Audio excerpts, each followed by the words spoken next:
Hello and welcome back to the TV Archive, our second episode, our first full episode, talking about the first year we'll be hitting on, which is 1990. Yeah, very interesting starting point here. I guess Andrew, who is joining me again, as he will be throughout the series. How are you feeling about 1990 as a year? Do you think it's a particularly strong year or not? Do you think it's deep? Do you think it's heavy at the top? Tell me what you're thinking. I mean, I guess I would first preface it by saying that I don't think any of these early years we cover will compare to the bloodbath that will be some of these later ones, just glancing ahead. But I'm feeling pretty comfortable with what I have. And I think we might find that there will be some years coming up that I might even have below this, but it's also kind of early for both of us in terms of our TV experience. So, we're diving into kind of some ones that are a bit before our time. Yeah, for sure. I think it's a very interesting year because of all the firsts. I don't think there is going to be another year that compares really, especially at the top end, like notable stuff. It's quite remarkable actually, which we'll get to in a moment with our first big segment. But um, yeah, I think it's a good year. I will admit, like you sort of made reference to. It's not really my era in general. And I did have to do some digging just to get a five, but I'm happy with my five. I had to do some bonus watching, but I also did some rewatching of some stuff. So yeah, I haven't got any honorable mentions this year, but I will do for pretty much every other year. So I think if we're talking purely that side of it, it is quite weak. But I'm going to be positive about all the shows I talk about here. So For sure. Yeah. And I think I've got us both covered on honorable mentions this time around. So should be all right. that's good to hear. That's good to hear. So. At the beginning of each episode, I will kick us off talking about the big debuts of the year before Andrew starts talking some Nielsen rating statistics. This is a huge year. So you get the first full seasons of Seinfeld and The Simpsons, which both had their pilots in 1989. It doesn't really get much bigger than those two shows, particularly The Simpsons. But I think Seinfeld is kind of the comedy along with Friends that defines the 90s. Um, and The Simpsons, of course, is still running today. Kind of what is there to say about it? Like the tertiary characters in The Simpsons are more famous than the main characters in other shows I'm going to be talking about today, which says a lot, you know. Um, so yeah, those are shows that don't exactly debut this year, but they get their first full season order this year. And then shows that did debut this year, there's a lot of them too that are very notable. Twin Peaks, Law and Order, which is I'm not going to be talking about Law and Order, but that's quite a notable one. Um, Northern Exposure, In Living Color, and The Fresh Prince of Bel-Air were the ones that I highlighted as the most notable debuts in terms of American shows. And then across the pond, of course, I will be giving my British representation. Quite a big year over here as well. Two sort of cult classic comedies in One Foot in the Grave and Keeping Up Appearances, neither of which I've like watched properly, but my dad has been a big fan of both of them in the past, and I've sort of seen them that way. Master Chef also started this year, which is quite big in the sort of the cookery program world, and of course, Mr. Bean, which man, that is quite the lineup of shows starting their lifetime this year. Um, and I think, one thing we could point out is the diversity in the different types of shows, especially for this time. You have a serial drama like Twin Peaks or Northern Exposure. You have an episodic drama like Law and Order. You got all these sitcoms. You got the animation side with The Simpsons. Um, Whatever the hell you want to call Mr. Bean. um, but yeah, I mean, really notable year for the debuts. Absolutely, and that doesn't even cover the shows that were already well in motion by this point. So um, I guess I should talk a bit about what was big at the time, in taking a look at what the Nielsen ratings offered us. So the sitcoms, they're really the ones running the show at this juncture. In the ninth season of Cheers, it stands above everything else. 21% share, 32 million viewers, which is unheard of to think about that many viewers in today's standards, where you're lucky to get 10. um, but other big hits you have going on at the time: Roseanne, The Cosby Show and its spinoff, Murphy Brown, The Golden Girls. That's really what's going on, at least on the state side for that. Yeah, it is interesting that you bring up Cheers. We're going to talk about shows we're missing, and that's one of the ones I've got down. And it's a weird one because I don't think many people are going back to rewatch Cheers, but it does feel like it's weird to talk about this era of television and not bring it up at least. Um, so yeah, I've got that one down. I've also put down One Foot in the Grave because I think that sort of quite pessimistic style of humor is very me, you know. It's very I don't know. There's something quite emotional and quite sardonic about it all, especially for this time, and that's always appealed to me when I have caught episodes. And Mr. Bean again, have not seen Mr. Bean aside from episodes here and there, like the Christmas one. Obviously, is quite well known and is broadcast on TV here every year, so I've seen that like 4 or 5 times. But the show itself, I've never really sat down to watch. What about? Do you have any like major misses that you want to let people know? Well, I would add Cheers to my list as well. I'm only seen like a stray episode or two while waiting in like doctor's offices or whatever. um, I'd say The Wonder Years is another notable blind spot. It was kind of on its fourth season, I believe, at this point. That's a show I could see having a lot of potential to make a dent in my ranking as well. But the most obvious one is actually Twin Peaks, which I have not seen. Oh well, um, yeah, that is quite a big one, but I trust that you'll get to it someday.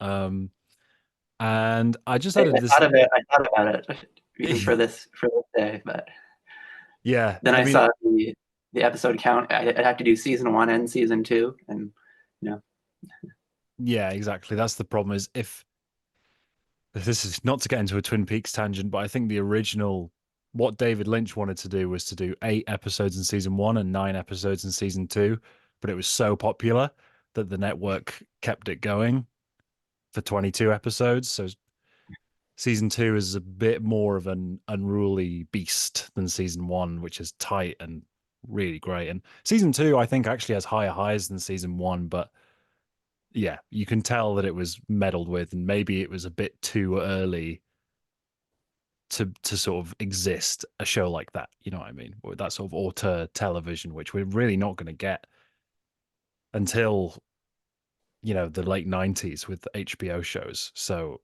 it was really like 10 years ahead of its time in that sense. And then this last section I've just added just for a little curiosity. I've just singled out the Emmy winners for the outstanding comedy series and the outstanding drama series, and just to see at what point, if ever, these line up with our picks. And we haven't revealed our picks yet, so one of them could be, but it's not going to be the comedy series because Cheers season 9 won the outstanding comedy series, which is not much of a surprise. You mentioned the incredible viewership. I think that's also a lot to do with sort of the relative lack of choice of this era, which is, again, we're talking about TV in general. That is going to be a stark difference to the streaming age when we get there, where it's sort of like an abundance of choice all the time. Uh, that everybody was what in America, at least, everybody was watching Cheers, basically. Um, and then the outstanding drama series winner was L.A. Law season 5, so cop show.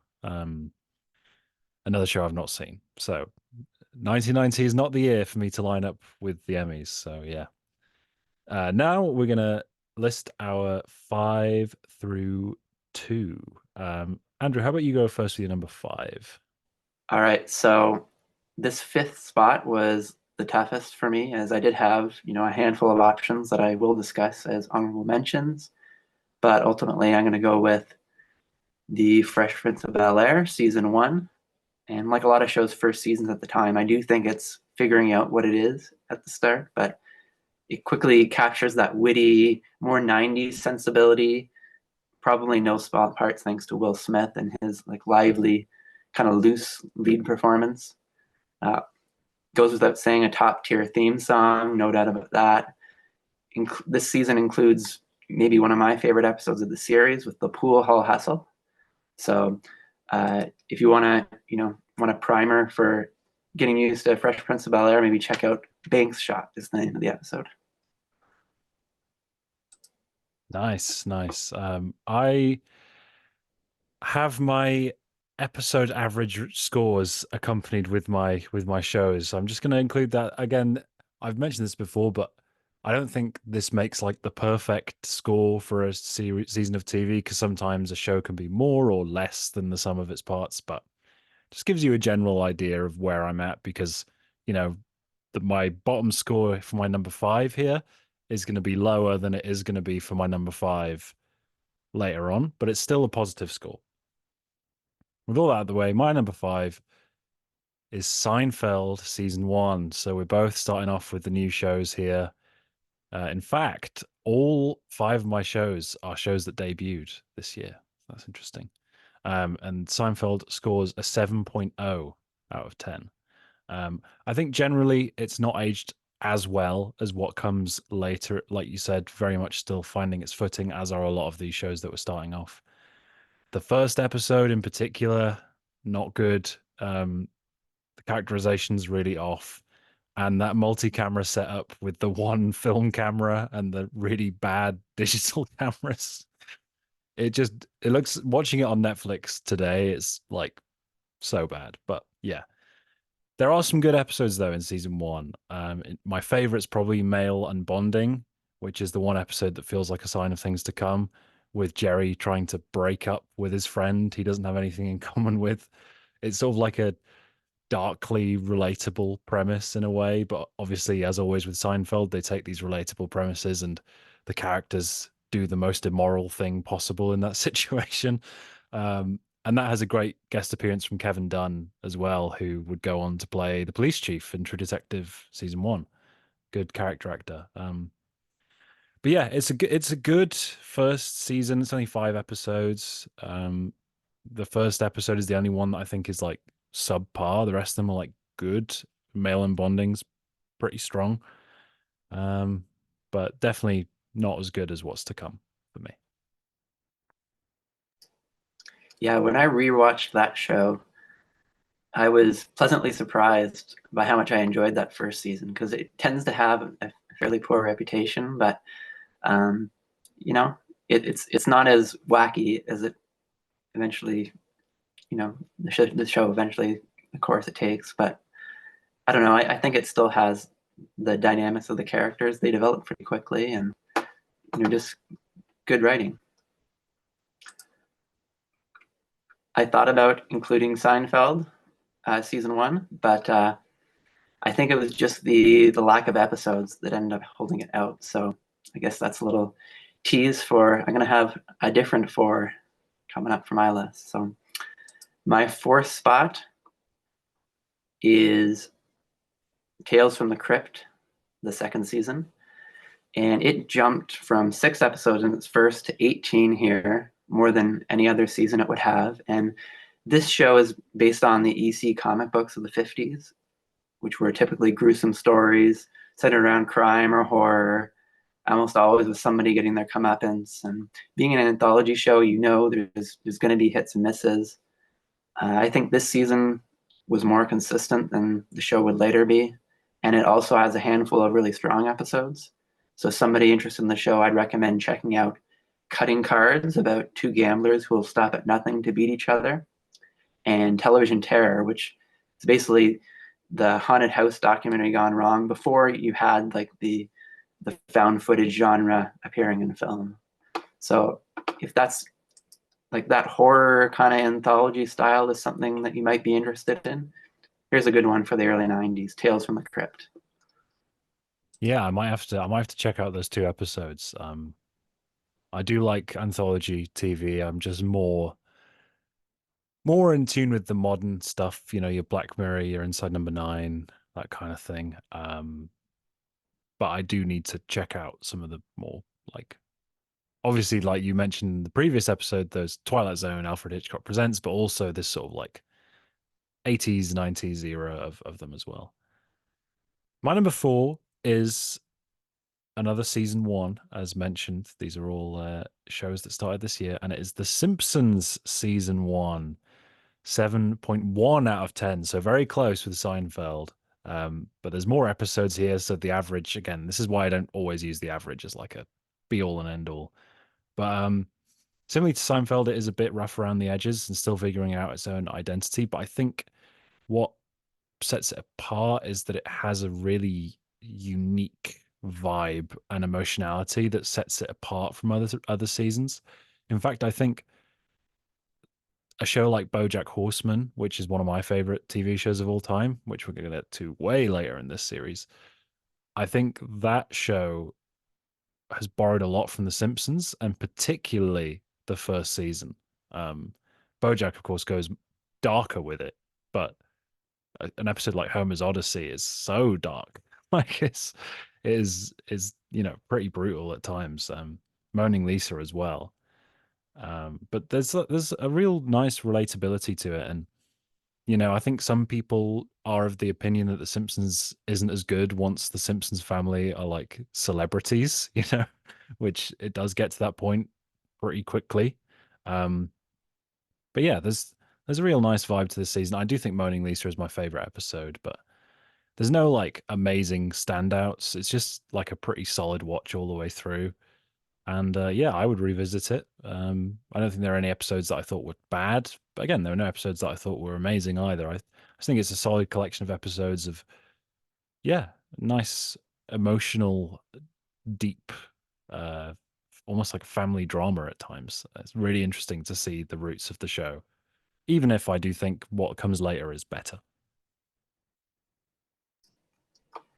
Well said. And it's fitting that you mentioned that because that is my number three, first season of The Simpsons. And like it is wild to be talking about a show that's basically been airing continuously for the past 35 years.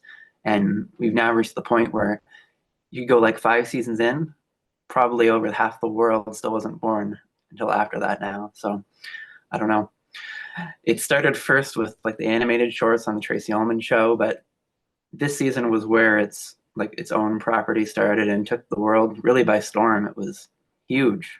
Like the Bartmania thing, he was on Time magazine. It was crazy. But you can definitely see they're in a bit of a development stage here all around. Like it almost stands alone as its own kind of place in the show's history. It's like as you mentioned, it is dark, but it's also more quaint. It's like a charming time capsule of a show that would go on to bigger and better things. And I feel like there's like I don't know if other people agree with this, but to me, there's one foot still in like that Hanna-Barbera land. But I consider that part of the asset to the charms of the season. Yeah, well said as well. We're nailing this. My number three is going to be another season one, and it is Northern Exposure season one, which I watched for the first time for this project, as I did with a lot of these. But I consider The Simpsons more of a refresher because I've seen a lot of those episodes before when I was a kid.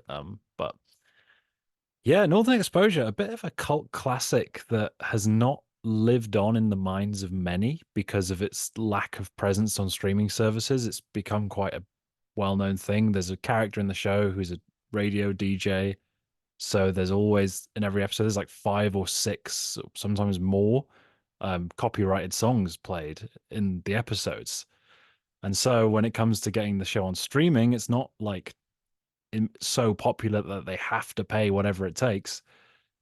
they just streaming services don't bother. So it's just sort of been left to exist on, other forms of watching things, which I will not specifically point to.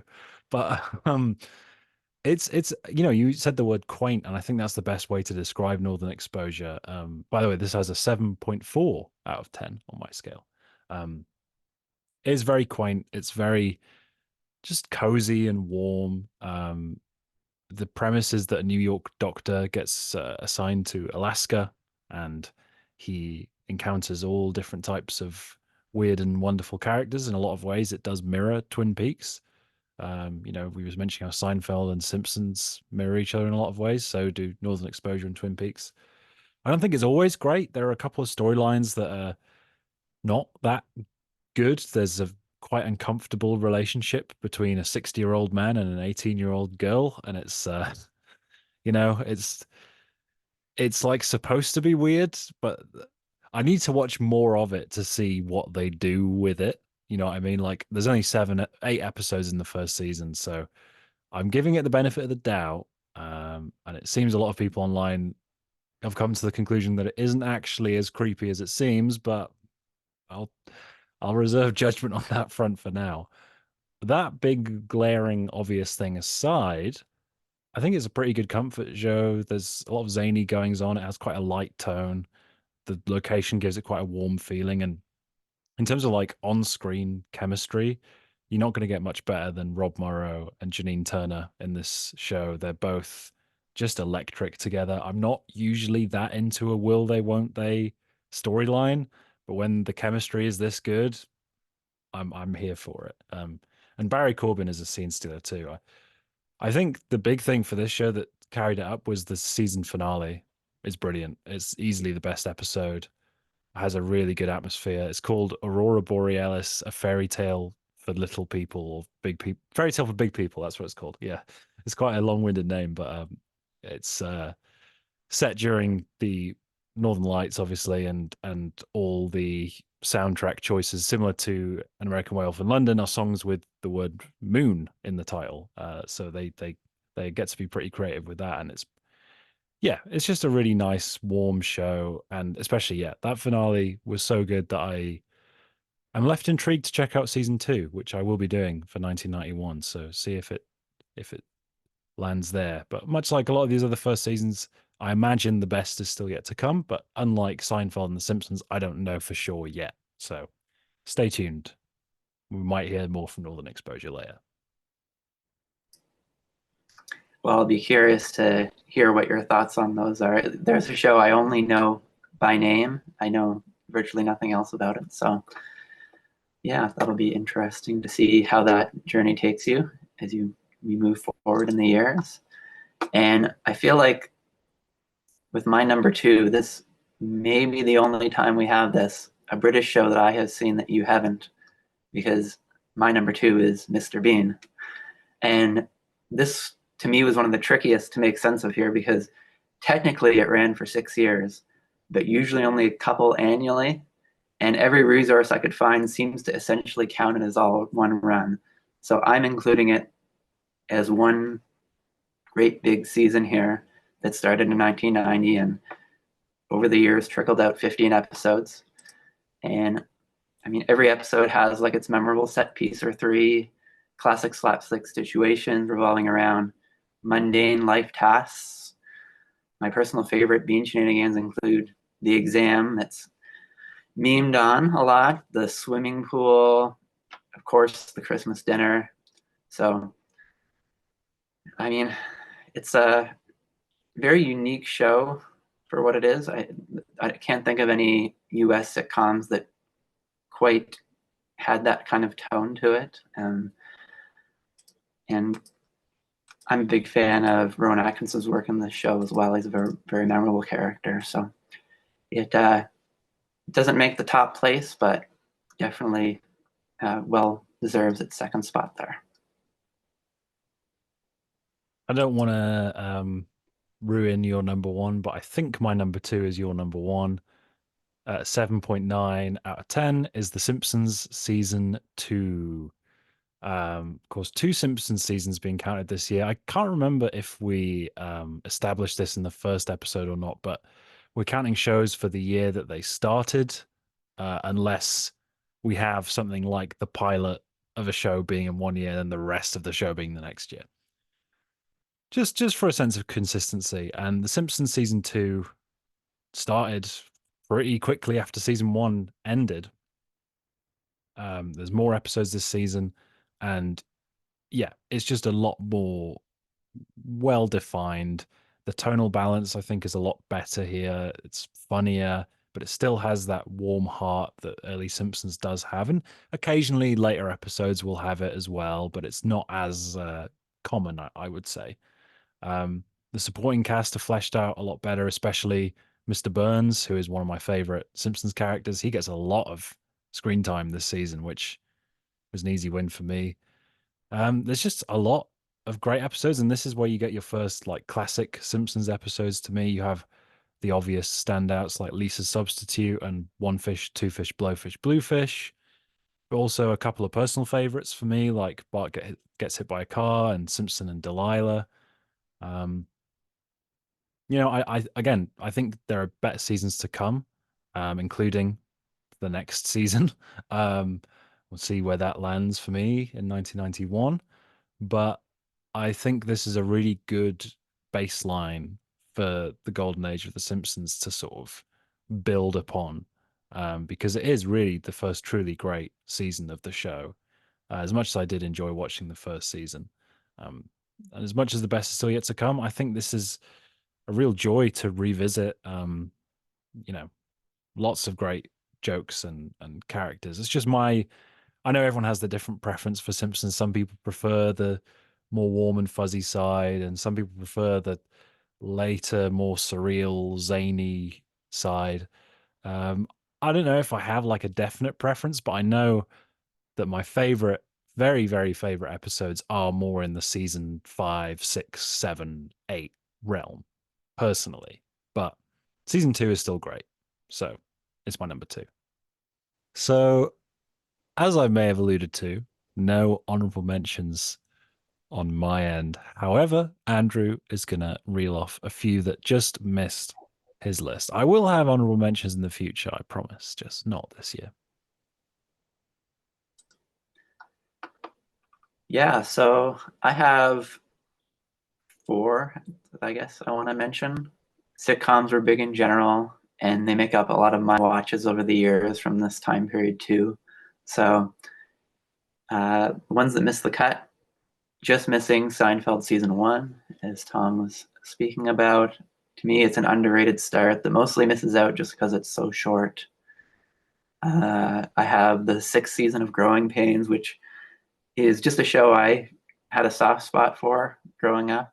It was a little past its prime by this point, but um, still had its good stuff going on there.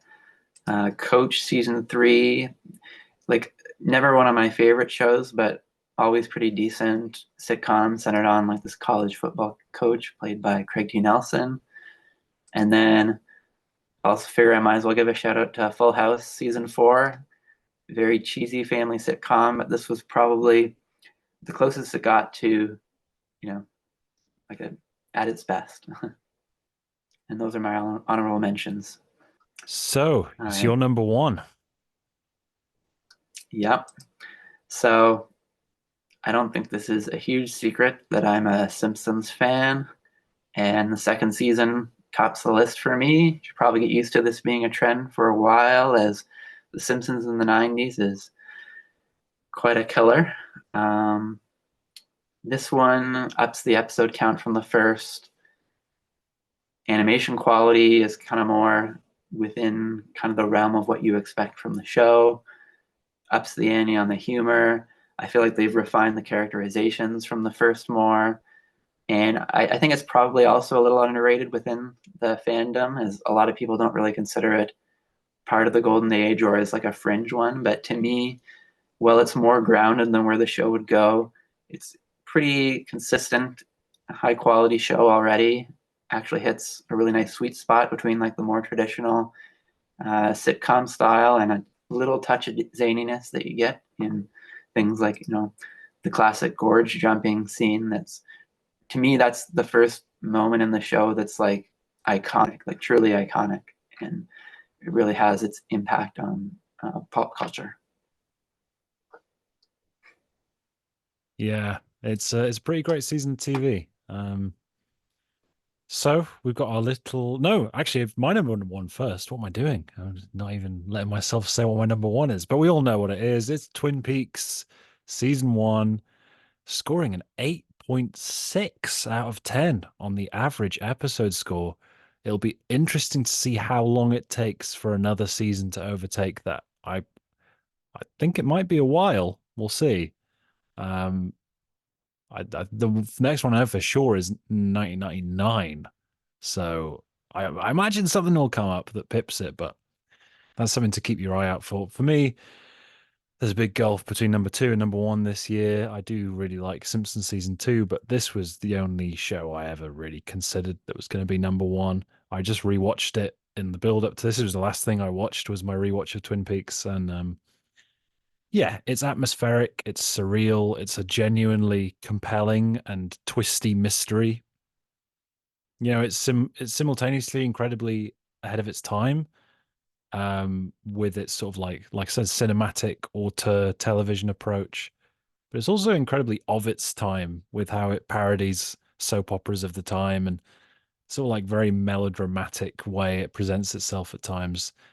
When I first watched it, it took me a couple episodes to really get used to it because it is very like a lot of cheesy music. The same two or three bits of score get repeated ad nauseum. And they're beautiful pieces of music, but it is sort of there to make a point about soap opera and about thing whilst also being kind of a soap opera. It's such an interesting piece of work. Um, it's probably one of my top 10 pilot episodes of all time. It's especially holds up on rewatch. It's really strong feature length pilot. Obviously, Dale Cooper is the standout character, but the supporting cast are all really great too, which you kind of need in this sort of like small town story of all these different characters. My personal favorites are the Horn brothers, Albert, Leland, Audrey, Big Ed, and Sheriff Harry. I think they're all great. Yeah, it's pretty remarkable how consistently great this is as a first season of television from this period. And it may just be the best overall season of Twin Peaks. So an easy number one for me in this year. Um, it's a must-watch television, really. Well, if it wasn't already a matter of time, your sentiments certainly don't hurt that cause. So, That's good to know. That's good to know. Andrew, what is your episode of the year? well, I'm going to pull from my number one season of the year, and that will be from season two of The Simpsons, Lisa's Substitute. It's just a classic episode, and what I consider like a really good sophomore season for the show. Lisa gets a substitute teacher, played by Dustin Hoffman, who she really grows to admire. Meanwhile, Bart's trying to win the school election. Some really funny bits like Homer at the museum, but I think what really stands out here is it's a thoughtful character writing episode, and the way they tie it all together hits just the right level of sentimentality without taking it too far. There's a little bit of a comedic beat at the end just to get the note just right. Yeah, I think you were mentioning the moment from the end of Bart the Daredevil being the first iconic Simpsons moment. I think You Are Lisa Simpson is another one from that season that has Sure. really become iconic. For me, I want to give a special mention to One Fish, Two Fish, Blowfish, Bluefish from The Simpsons season two. Came very close. I love that episode. It's so funny and so it's just warm and cozy to watch as well. And yeah, it's very close. But my winner is again, I'm going to be pulling from my number one show. It's going to be the episode Zen or the Skill to Catch a Killer, which is the third episode of Twin Peaks. It was officially listed as episode two because the pilot is episode zero, but it's the third episode. Um, And I love it for a lot of reasons. Um, the rock throwing scene, which if you haven't seen Twin Peaks, you're not going to have any idea what I'm talking about. But if you have seen it, you're going to know it and nod along. Is great. It's the introduction of Agent Albert Rosenfield, who is one of my favorite like asshole characters in all of fiction. Like he's so funny, but he's always completely out of line all the time as well. Just sort of that snappy, fast talking FBI agent type thing. He does so well. Miguel Ferrer, the actor, is fantastic. But the episode is perhaps most notable for its final scene, which I'm not going to say anything about. It is one of the most famous scenes in Twin Peaks and is the first sign that you're watching something made by David Lynch. I'll leave it at that. Um, but yeah, Zen or the Skill to Catch a Killer is a fantastic episode of television and is my episode of the year. And next would be your performance of the year. What you got? Yeah, so I pretty much couldn't go anywhere else here because it's a one-man show. Rowan Atkinson for his portrayal of Mr. Bean. I mean, it's this role in Blackadder that especially make their mark for him. And what's really impressive about this one is how much it relies almost entirely on his physical performance to make it work. Minimal dialogue in the show. You're mostly just left with his facial expressions and the ridiculous dilemmas that he finds himself in. So, and given this is the only time that I'll be talking about this show because it's all included in one, it's got to be him, Rowan Atkinson, Mr. Bean.